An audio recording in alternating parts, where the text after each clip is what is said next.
Olá, seja bem-vindo ao podcast da ABDH, a Associação Brasileira para o Desenvolvimento do Edifício Hospitalar.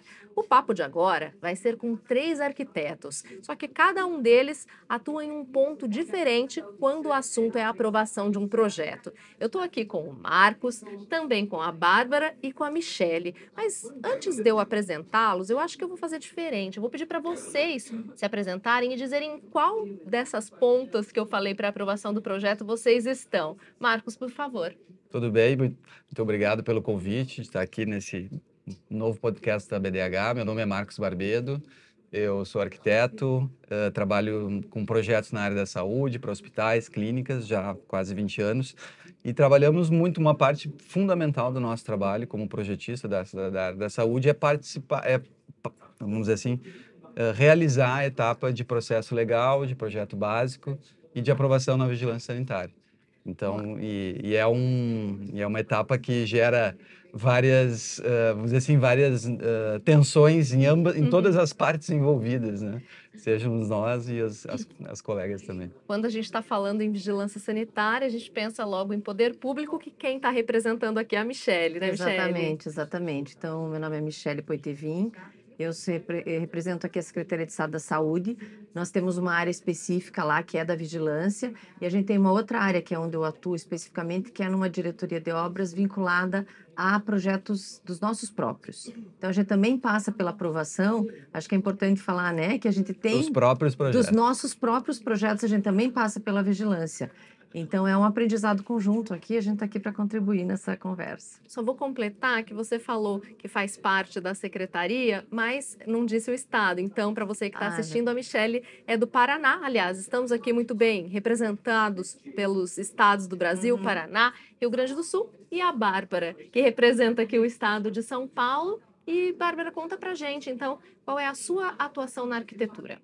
Sou arquiteta, trabalho em um hospital no centro de São Paulo e nesse cenário eu me encaixaria como cliente do Marcos, como a instituição que vem para solicitar o projeto e fazer o acompanhamento desse processo legal.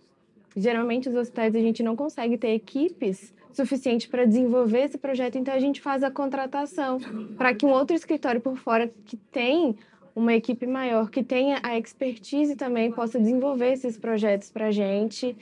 E o que a gente faz é dar o apoio técnico. Eu forneço as informações para eles, para a gente conseguir desenvolver da melhor maneira possível. Com apresentações feitas, a gente começa agora, de fato, o nosso bate-papo. E eu vou começar perguntando para você, Marcos, sobre qual a principal dificuldade que você tem, que o seu escritório tem, na hora de aprovar um projeto do setor da saúde. Acho que como a gente comentou, né, o projeto legal, ele é uma parte importantíssima. Sem ele, acho que o rito de processo, de planejamento, ele não acontece, porque a instituição sempre precisa das autorizações legais para poder operar, para poder ter o seu alvará, para poder ter toda a parte, vamos dizer assim, legal em dia. Então, ele é imprescindível. Acho que o primeiro tópico que a gente tem que ter em mente é que sem um projeto básico legal aprovado, a instituição não vai conseguir captar, né, as questões as aprovações legais para poder tocar o seu empreendimento. E aí, quando a gente começa a falar de vigilância sanitária, de aprovação, de regularização, sempre existe, não deveria ser assim, mas sempre existe uma tensão no ar entre as partes, né? Será que a vigilância vai aprovar? Será que não vai? Será que o que a gente quer fazer pode ser feito? E eu acho que aí entra o papel do planejador em saúde, do arquiteto em saúde, de realmente orientar o cliente, ouvir as demandas do cliente naquilo que ele pretende implementar, e transformar aquilo num projeto que seja condizente com a assistência, com o desejo do cliente, mas também condizente com as normas que são impostas e têm que ser atendidas, né? E aí surge essa tensão, muitas vezes, né, o cliente fica, muitas vezes o próprio arquiteto fica também tenso no sentido quando o cliente está propondo alguma coisa que talvez não seja muito vamos dizer assim, do dia a dia dele, ou um assunto muito novo. né? E aí, então, entra essa expectativa, eu diria. Que é por isso que a gente está falando aqui, né? Porque existe uma expectativa, existe uma ansiedade entre as partes e ela vai muito de como esse processo é posto. Mas lá no começo com a comunicação com o cliente também, né? Antes de entrar na própria vigilância sanitária, essas informações elas têm que ser muito debatidas entre nós que vamos fazer o projeto e o cliente que está demandando uma solução, né? Que eventualmente vai ser normatizado, vai ser analisado. Né? A Bárbara está sorrindo aqui. Isso quer dizer que vocês, arquitetos que trabalham dentro da instituição, pensam em tudo isso que o Marcos está falando na hora que vão encomendar o projeto? Posso chamar assim? Pode ser. Vão encomendar o projeto para eles ou não? Vocês pensam na necessidade de vocês e ele que se vire depois para ser aprovado pela vigilância sanitária? Não, gente. Quem já está dentro do hospital, a gente está muito habituado. Porque a gente já desenvolve esses projetos internamente tendo conhecimento de todas as normas. Quando vai para fora, é porque a equipe interna realmente não dá conta. São projetos extensos, são projetos longos. Você precisa mesmo de alguém especializado. E aí, pelo menos eu tento sempre, quando vou fazer esse tipo de contratação, fornecer toda a informação que eu sei que eu precisaria para desenvolver o projeto. Isso é muito importante. É muito importante porque senão fica tendo muito vai e volta. Ah, mas e isso daqui como é que funciona? Vixe, esqueci. Não dá. Aí a gente elenca e é importante que esse trabalho seja feito a várias mãos. Tanto a equipe do cliente, quanto o escritório que está sendo contratado, quanto o seu cliente, para que esteja todo mundo na mesma página. O diálogo é muito importante. Lá no hospital, quando a gente precisou contratar um escritório para fazer a aprovação de um LTA, a arquiteta vinha até no hospital. O que é um LTA? Por favor. LTA? Não é a mesma sigla para nós. Vocês não é? Não, para nós também não. É mesmo? LTA é um laudo técnico de aprovação, eu acho, não é? É um laudo técnico de aprovação, é um documento que... Nossa PBA. É mesmo? É outro não. Olha só que curioso Projeto isso. básico, né? De acordo com o Estado e no Rio Grande do Sul? Também projeto básico legal, a gente trata nesse jargão, mas ele vem oriundo de uma norma que é nacional, então vamos dizer assim, claro que cada estado tem uma peculiaridade, uma visa, né? Acho que existem diferentes esferas da visa, né? Exatamente. Do âmbito municipal, estadual, enfim, e isso difere também. O LTA, para nós, pelo menos, é quando eu vou fazer uma alteração específica. Por exemplo, não vou alterar o hospital inteiro, mas eu vou alterar uma área. E a gente entrega um projeto para essa área e aprova esse projeto, dessa área específica.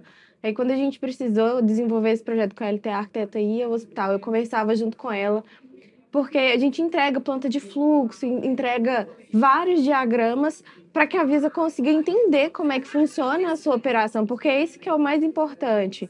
Então, eu preciso informar para o meu contratado como que funciona, para que ele possa conseguir explicar isso para a Visa. Isso, ou seja, a Bárbara, né, no caso como cliente, ela nos dá necessidades, né, e explica o que eles precisam, como a gente precisa resolver uma demanda de projeto muito calcada na necessidade assistencial, né, que é no fluxo do paciente, no dimensionamento dos ambientes, se vai ter equipamentos, não vai ter, se vai ter internação, enfim. E nós como projetistas, a gente interpreta toda essa demanda do hospital. Claro que muito importante atender a expectativa assistencial, né, dentro daquilo que é colocado também, vamos dizer assim, que impacta, né, o espaço, né, se é uma reforma, se é uma ampliação, quanto tempo tem, qual é o custo.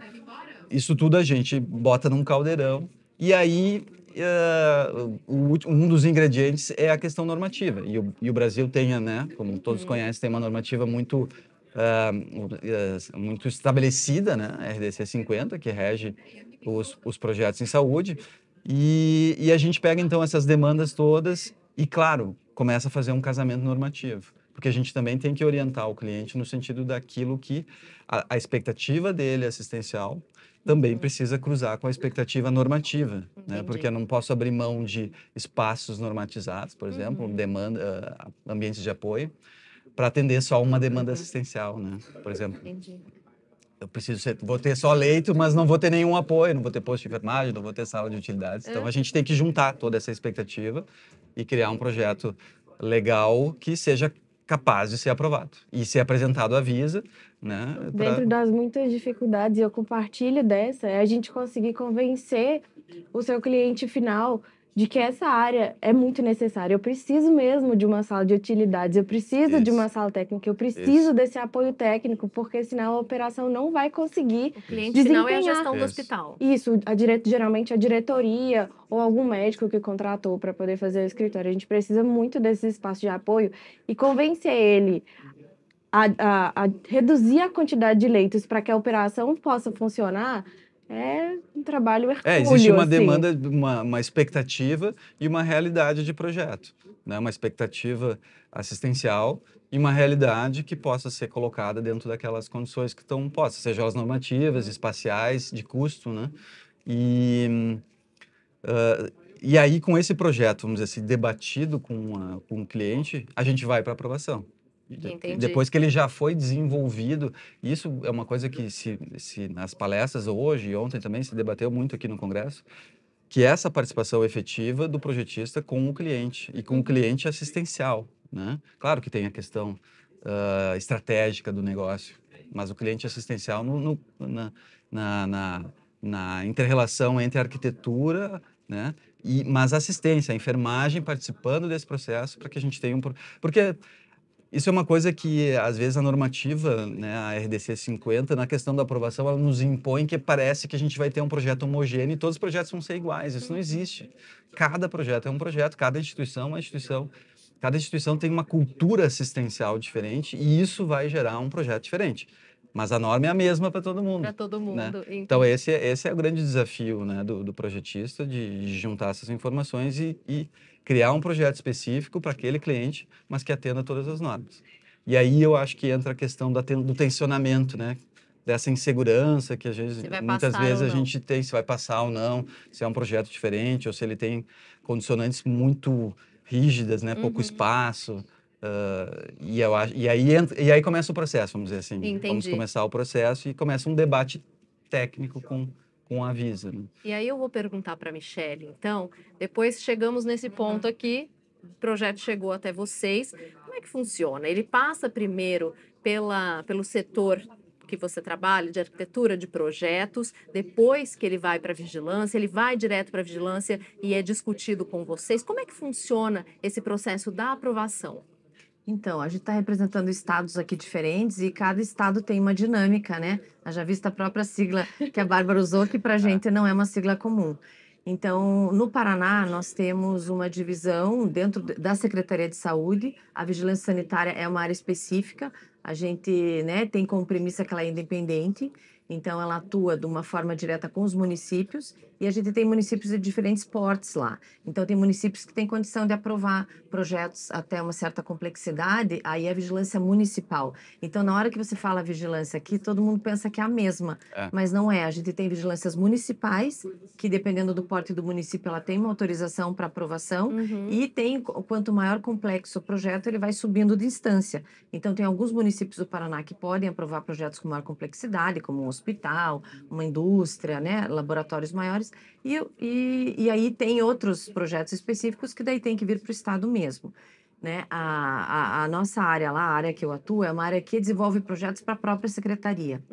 Então, de que forma que a gente atua? Esse projeto, nós contratamos um privado, contratamos uma empresa, né, como a do Marcos, e aí ele presta um serviço para nós, a gente faz um programa de necessidades, a gente também, daí nesse caso a gente atua como os dois colegas aqui. Eu sou a cliente, que vou pedir enquanto unidade própria o que eu preciso, o privado nos presta o serviço, ele desenvolve o projeto e a gente também se submete à vigilância sanitária para aprovação.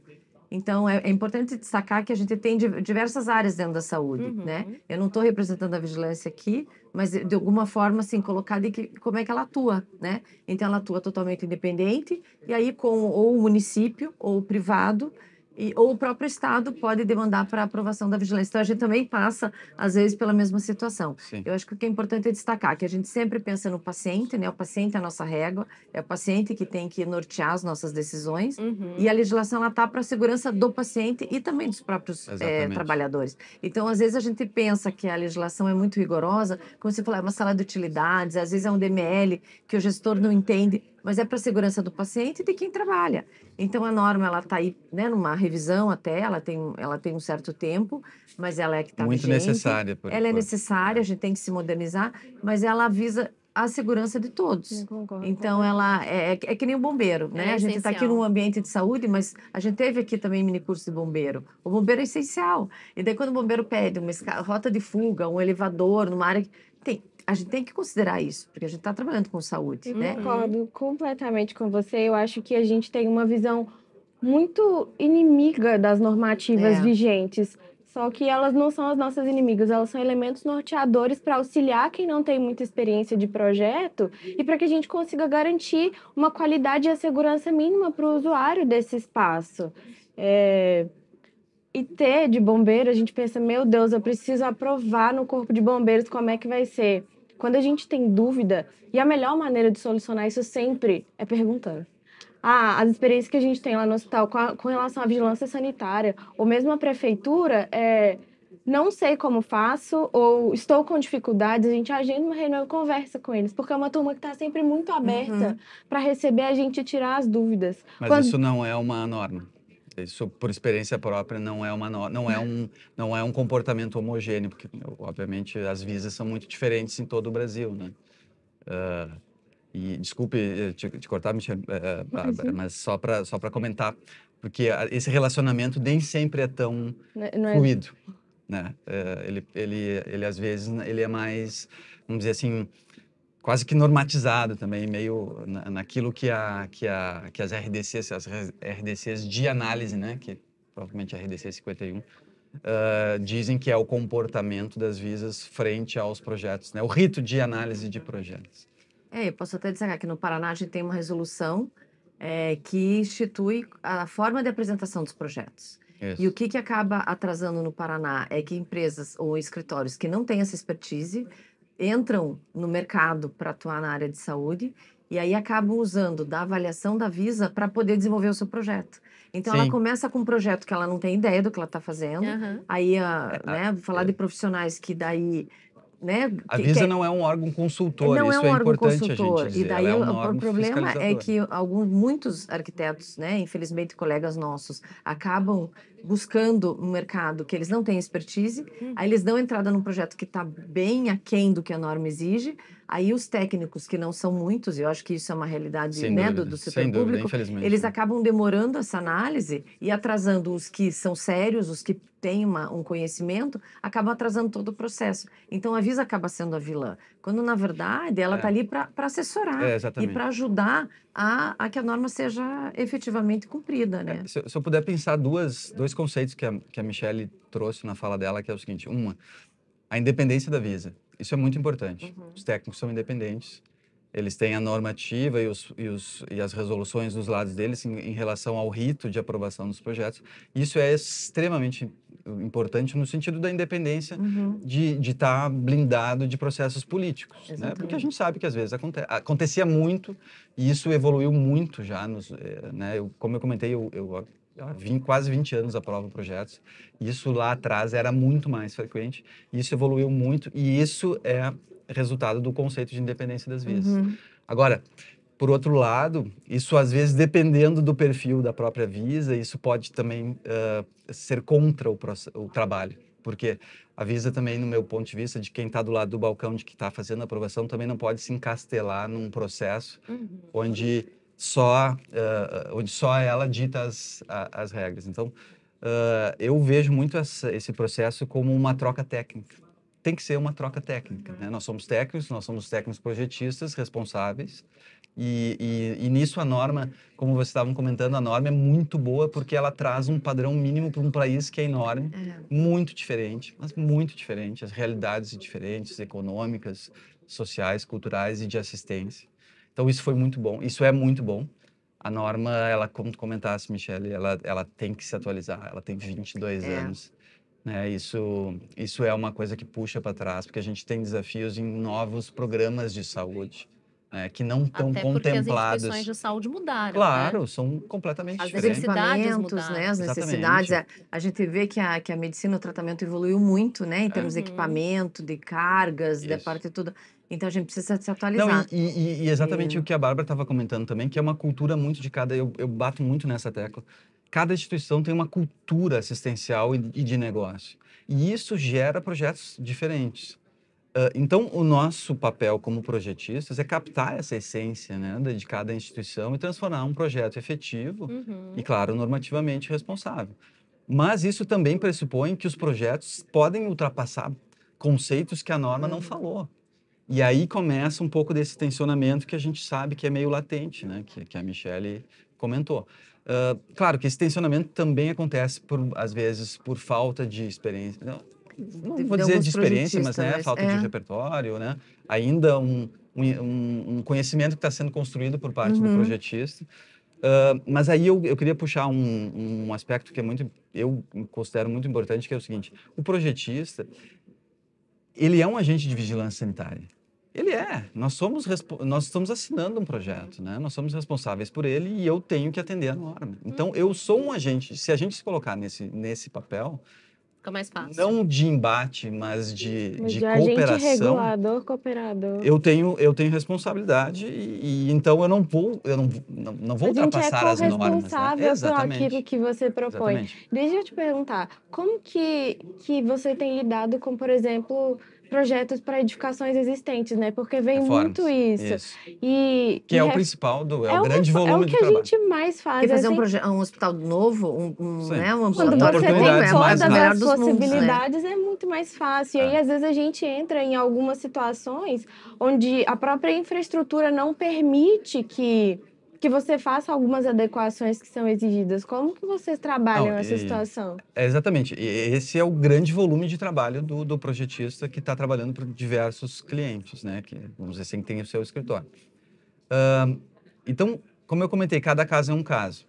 O importante é o embasamento técnico, né? É a tua segurança naquilo de tu assessorar o teu cliente, naquilo que ele realmente pode fazer, frente às normativas e à expectativa dele. E isso gera, muitas vezes, até um embate com o próprio cliente, não no processo legal, mas prévio a ele, porque a gente tem que, às vezes, direcionar um projeto para onde o cliente ele tinha uma expectativa diferente. Não era originalmente o que ele estava Exatamente. pensando, mas é nosso papel mostrar para ele qual que é o real potencial do Isso. espaço que ele está disponibilizando. Deixa eu fazer Isso. uma pergunta aqui para os dois, aliás, para os três. Existe, vocês estão falando do cliente, de mostrar para ele, existe alguma norma que seja mais difícil de ser atendida porque é difícil convencer o cliente de que aquilo é necessário, que precisa ser atendido? Não, até porque a normativa, assim, a espinha dorsal normativa brasileira é uma normativa, a RDC 50 de 2002, e depois existem resoluções anexas para serviços específicos, que são boas práticas, enfim, ou atualizações normativas, mas é ela que rege. Então, ela é muito completa, né? Então, eu acho que o problema disso é a desatualização, que a gente comentou, que é essas revisões que já vem foram postas acontecendo. mais de uma, duas vezes nos últimos anos e que ainda não foram incorporadas, vamos dizer assim, né? Mas que são extremamente necessárias, porque, como a gente comentou, 22 anos mudou muita coisa, né? Tecnologia e assistência, de novo eu volto, não só tecnologia, mas cultura de assistência. Eu queria deixar registrado, respondendo a tua pergunta, que para nós, que trabalhamos com projetos públicos, tem uma norma que está sendo bem difícil de atender, que é 7256, que é de climatização. Eu ia falar Essa dela também. ela diz Sobre sobre climatização. a qualidade do ar dentro das edificações. E desde a época da pandemia, né, recentemente, foram feitas várias atualizações. Isso gerou uma solução de projeto para atender a norma que tem um custo muito alto. Então, tivemos aqui também, né, um mini curso sobre isso. Então, uma média de 15% da obra vai para a climatização. E a gente que trabalha para o Estado, né, para municípios, que no Paraná são 399, 50% tem menos de 50 mil habitantes, a gente não tem nem empresas nesse local para fazer manutenção desses equipamentos.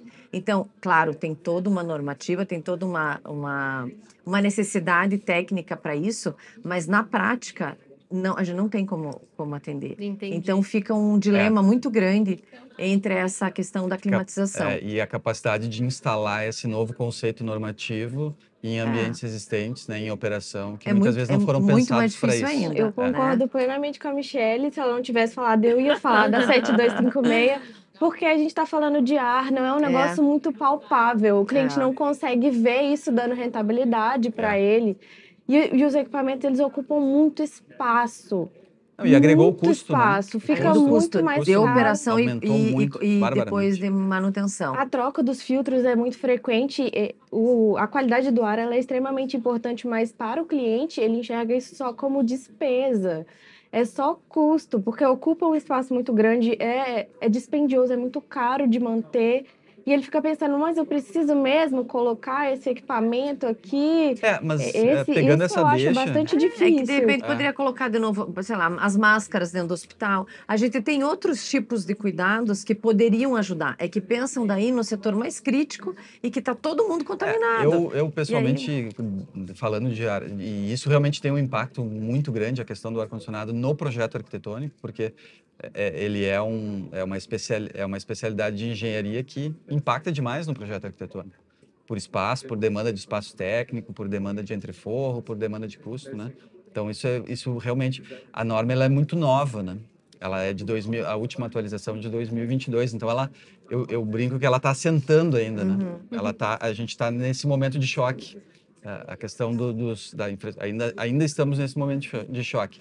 Mas eu acho que também aí entra a expertise dos projetistas, né? E o repertório dos projetistas de conseguir adaptar cada demanda para um sistema que não existe uma maneira só, né? Existem várias maneiras de resolver um mesmo problema. E aí entra, então, o repertório do projetista, a experiência do projetista de realmente indicar um sistema correto, que seja mais funcional, mais operacional ao longo do tempo, né? Não só na entrada. Aquele tipo de cliente, né? E aí vai, claro, e aí de novo, vai o repertório, vai a experiência de quem está assessorando, né? Os hospitais e o Estado, vamos dizer assim, que está demandando que essa normativa seja cumprida, né? Que ela está em vigência e realmente isso... Daí eu acho que é um papel da BDH, né? Eu também sou associada do Paraná, acho que é um papel da BDH também, junto aos órgãos competentes, junto, né, a quem é de direito, esse estabelecimento das normas, poder atuar e trazer também essa experiência do privado, do projetista, do próprio paciente, né? Por que não? Para a gente poder revisar alguns parâmetros aí que estão postos, para poder facilitar e como, de novo, né, eu reitero, a régua é o paciente, é a saúde do paciente, de quem trabalha também, né? E todo mundo quer fazer certo. Né? E é justamente um dos focos da BDH trazer essa junção de pessoas de áreas diferentes quando a gente está falando de saúde, para poder ter esse resultado final, para poder ter essa entrega de conteúdo, de conhecimento para os associados e para as pessoas que integram a associação. Então, esse trabalho é feito, inclusive a BDH contribui com a revisão das normas da RDC 50. A associação vem fazendo esse trabalho que vocês estão dizendo que é tão importante. Com certeza. Eu fiquei com uma curiosidade aqui para perguntar para vocês. Vocês citaram a aprovação do Corpo de Bombeiros. Ela é paralela à aprovação da Visa, né? Sim. E aí, vocês têm alguma dificuldade com esse tipo de aprovação também? Olha, vamos dizer assim, mais atualmente, antigamente, em algumas prefeituras, em alguns estados, até a aprovação da Visa era vinculada à aprovação dos bombeiros. Isso mudou, vamos dizer assim, elas são desvinculadas hoje em dia. Então, uma não depende da outra, né? Uma passa nos bombeiros e uma passa na questão do Estado, na regulação sanitária. Então, mas assim como a arquitetura hospitalar, o projeto de PPCI, a aprovação do PPCI também é um conhecimento, vamos dizer assim, específico à parte. Absolutamente especializado. Sim. Né? Porque cada estado também tem uma normativa e aí diferente, cada estado tem uma normativa diferente. Sim, as ITs do Corpo de Bombeiros de São Paulo, IT e a Instrução Técnica, elas são extremamente rigorosas. E eu entendo o ponto de vista do Corpo de Bombeiros. Essa é uma IT que ela vem para prover segurança, para que se houver algum caso de sinistro, todo mundo que está dentro da edificação consiga sair com segurança. Numa edificação hospitalar, que é um lugar onde a gente tem pessoas em tanta situação de delicadeza, por exemplo, fazer remoção de um paciente que está na UTI, onde ele está ligado a equipamentos de suporte à vida, para você fazer a remoção dele, é muito delicado. E esse projeto ele vem para prover equipamento de segurança mesmo, para você conseguir remover essas pessoas da melhor maneira possível e, se possível também, fazer a proteção da própria edificação, porque ali é tudo muito caro. E se você consegue, através de tecnologias, proteger a própria edificação no caso de algum sinistro, a gente reduz muito o dano causado. Entendi. Ele tem o mesmo peso da aprovação sanitária, ele é tão importante quanto, é imprescindível, né? Mas eu queria só, ilustrando essa tua pergunta, dar um exemplo de um hospital público nosso. A gente tem um hospital público de 20 mil metros quadrados, é um dos maiores hospitais de trauma que nós temos em Curitiba. E o que acontece? O bombeiro, na hora que vai fazer a vistoria, ele vê se está tudo de acordo. Só que no hospital público a gente tem muito problema de evasão, onde os pacientes vão embora. E o que a diretoria fez? Ela fechou as portas. Fechou. Só que você não pode fechar uma porta se é uma rota de fuga. Só que, por outro lado, você tem que controlar o paciente, porque se você deixar aquela porta livre, o paciente pode ir embora. E aí, como é que você faz o controle do tratamento? Então, é muito ambígua essas duas temáticas dentro do tema Merece hospitalar, uma boa né? discussão, É uma né? uma boa discussão, verdade. Eu só queria retomar um ponto que tu comentasse, a Michelle também, que é a representação da BDH. Eu acho que isso é Legal. extremamente importante em representar os associados frente a eventuais dificuldades que possam, ou atritos que possam aparecer, não só na questão da renovação, da atualização da RDC 50, que obviamente é imprescindível a BDH participar disso e já participou, mas também regionalmente, as próprias diretorias regionais buscar com seus associados essa perspectiva se existe alguma dificuldade ou se existe alguma necessidade de uma interlocução com o Estado. Porque nem todo o processo é assim tão, vamos dizer assim, tão homogêneo e tão numa troca técnica, realmente, nem sempre acontece. Eu posso dar exemplo, eu não preciso especificar, mas existem exemplos de que essa troca, de que esse processo, ele é mais, vamos dizer assim, ele é mais tumultuado. E isso tem vários fatores, seja prazo, por exemplo, um prazo muito longo de análise dos processos, que vão além, né, do que se eu não me engano, 90 dias, que a normativa exige para análise dos processos. Então, podem existir aí tensões nessa relação, e eu acho que a BDH deveria, sempre que puder, entrar como um representante dos associados e fazer essa interlocução, porque ela é muito mais forte para fazer essa interlocução do que o profissional individual, né? Um grupo sempre é mais forte do que alguém sozinho, né? Exatamente. E aí agora já numa percepção também muito pessoal da gente lá no Sul, tramitando muitos processos, de estabelecer que a relação do projetista com a Visa, ela é sim uma troca técnica, né? Ela não é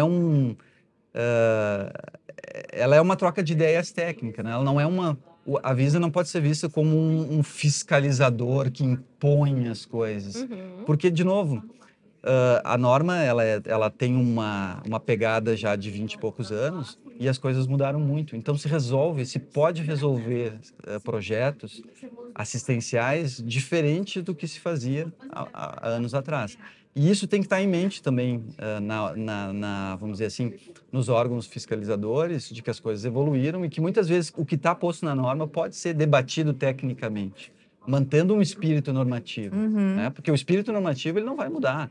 A segurança, né, a facilidade de operação, de higienização, isso não vai mudar, né? Mas agora os ambientes em si, algumas rigidez, algumas né, termos rígidos que a norma nos impõe podem ser debatidos. E essa abertura é uma coisa que eu prego muito e ela é diferente em cada ponto do Brasil. Não tem como ter essa homogeneidade, né? Essa interlocução que São Paulo eu sei que tem muito, né? A gente às vezes, por exemplo, lá no Sul não encontra. Então, isso é E aí eu acho que a ABDH é importante. De entrar e tentar fazer essa interlocução, transformar esse processo num processo técnico, É que não precisa ser um cabo de respeitoso. guerra, né? Exato, A impressão é que essa tem é que a cada um palavra. puxando de um lado. E não, Exatamente. Na verdade, né? é o contrário, É o contrário. né? Acho que tá todo mundo. Às vezes a gente fala lá, a gente tá aqui do mesmo lado da trincheira, Isso, entendeu? A gente isso. tá do mesmo lado, a gente quer o melhor. Isso, Mas não. exatamente. E às vezes as pessoas veem como um cabo de guerra, né? Vamos estabelecer É. pontes e não abismos, assim. E aí, entre por isso que eu digo, aí eu preparo do projetista, e ele ter as justificativas técnicas, ele está embasado na assistência, nas demandas da assistência, nos conceitos normativos, né, que não vão mudar mesmo com a norma se atualizando, de segurança, e fazer esse debate, e ter essa abertura para fazer esse debate, e ceder um pouquinho, e entender que também a Visa está vendo aquele projeto como um projeto único, né, que aquele projeto é um projeto único, dentro daquelas justificativas, dentro daqueles requisitos que, como a Bárbara comentou, na questão da reforma, e aí a gente voltando para esse papo da reforma, que é o grande volume, é onde a gente tem mais necessidade de ter uma flexibilidade, não uma flexibilidade normativa, mas um debate normativo, Uma maior técnico normativo. compreensão, porque às vezes a gente tem De cada impedimentos processo. físicos mesmo. E o que a gente busca é explicar para o órgão, olha, essa é a minha situação, eu não consigo atender dessa maneira, mas e se eu trouxer essa alternativa? E se a gente fizer desse jeito? E se eu conseguir fazer isso de maneira processual, sabe? Para tentar manter o serviço que já está ali, que já está acontecendo, e adequar ele da melhor maneira possível, para que o serviço seja executado com muita segurança para todo mundo, tanto para o paciente quanto para o colaborador. Gente, o papo tá ótimo por aqui, mas Muito o pra falar. tempo do nosso podcast tá chegando ao final. Antes da gente encerrar, eu só queria pedir para cada um de vocês, rapidamente, deixarem um recado para quem está assistindo a gente, participou de alguma maneira lá do outro lado desse bate-papo, pensando, não, mas isso eu penso assim. Deixassem um recado para essas pessoas em relação à aprovação dos projetos dentro das normas. Vamos começar com você, Marcos? Eu acho que a maturidade do projetista e essa necessidade de defender os seus conceitos de projeto, isso é muito importante, de fazer essa troca com a Visa, né? A gente tem que defender aquilo que a gente está projetando pela nossa responsabilidade e por entender, e claro, e aí com responsabilidade, entender que aquilo é o correto, que nós estamos fazendo isso e ter as nossas justificativas e fazer esse debate técnico com os colegas do Estado e trocar essas impressões dentro de um processo, de uma maneira dentro do rito, que todos respeitem esse rito, seja do lado do Estado, seja o nosso também. E para isso que a gente está aqui trocando essa ideia, na verdade, porque todos que estão no Congresso, todos os arquitetos que labutam nessa área, cada vez mais conseguem agregar informações com essa troca que a gente está fazendo. E é isso, e é defender cada seu pedaço, cada um defender o seu pedaço com responsabilidade técnica, dentro de uma troca que seja saudável. Eu acho que esse é o principal recado. Legal, Marcos, obrigada. Bárbara, seu recado. A minha visão é que a gente não precisa mesmo entender a normativa como inimigo, nem a Visa como inimigo. As normativas estão aí para orientar e para guiar a gente. Quem está começando, principalmente quem ainda não tem tanto conhecimento, utilizar elas mais como um instrumento norteador do que um instrumento limitador. Eu acho que essa é a minha visão. Entender elas como um guia, não como necessariamente uma ordem. Perfeito. É isso. Que e a legal. Michelle, então? Então, representando o poder público, né, que nem sempre é o vilão da história, mas assim, que tenham mais profissionais, né, capacitados. A gente precisa estar sempre se atualizando, a gente precisa de projetos bem executados, porque isso acaba agilizando o processo de aprovação, né, e a gente realmente acho que tem uma possibilidade aí de melhorar muito a qualidade dos nossos projetos, diminuir a fila de aprovação. desde que também os profissionais estudem, busquem informações. E assim, no Paraná a gente tem uma regra de como apresentar projeto. Tem que seguir. Se Claro. chega lá e não tem o documento do Claro. terreno, o processo vai voltar. Existe um rito. Então, tem o rito. Então, assim, na saúde, a gente tem rito para operar, a gente tem rito para atender, a gente tem rito para todas as áreas assistenciais. Sim. A gente também tem rito para projeto. É só seguir e ser feliz, né? Exatamente. Bom, Michele, Bárbara, Marcos, muito obrigada pela participação de vocês com a gente aqui no podcast da BDH. Obrigada a você que ficou com a gente até agora. Você pode seguir a BDH nas redes sociais, está sempre acompanhando o nosso conteúdo e também pode se tornar um associado entrando no nosso site, que é o abdh.org.br. Até a próxima!